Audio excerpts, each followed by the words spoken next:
This is Sean for Be Your Own Nerd. Apple released iOS 17.5.1 today, and if you have already updated to iOS 17.5, you need to update to this immediately.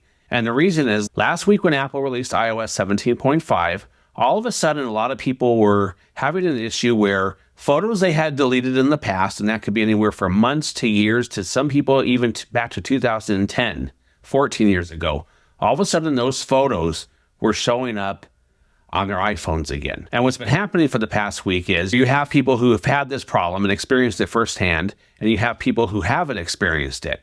And the people who haven't experienced it don't believe the people that did have the problem.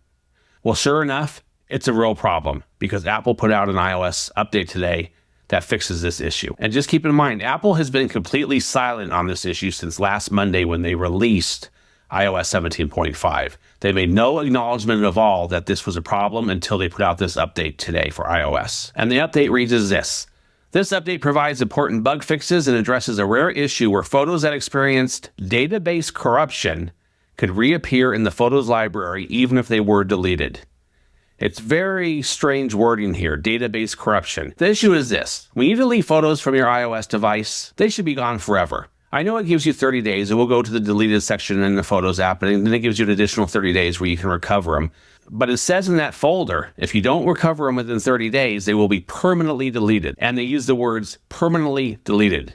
But obviously this is not the case, because if this was the case, why are people's photos coming back after they deleted them 14 years ago? Well, Apple still has a lot of explaining to do, and we need to hold them accountable for this. Because for some reason, our photos are not being deleted properly off our iOS devices. So either way, go to Settings, General, Software Update, and update immediately to iOS 17.5.1 so you don't have this issue and experience this problem. Once again, this is Sean for Be Your Own Nerd. You can reach out to me on my website at BeYourOwnNerd.com, where I also have a free weekly tech newsletter that I send out every Tuesday, or you can leave a comment below.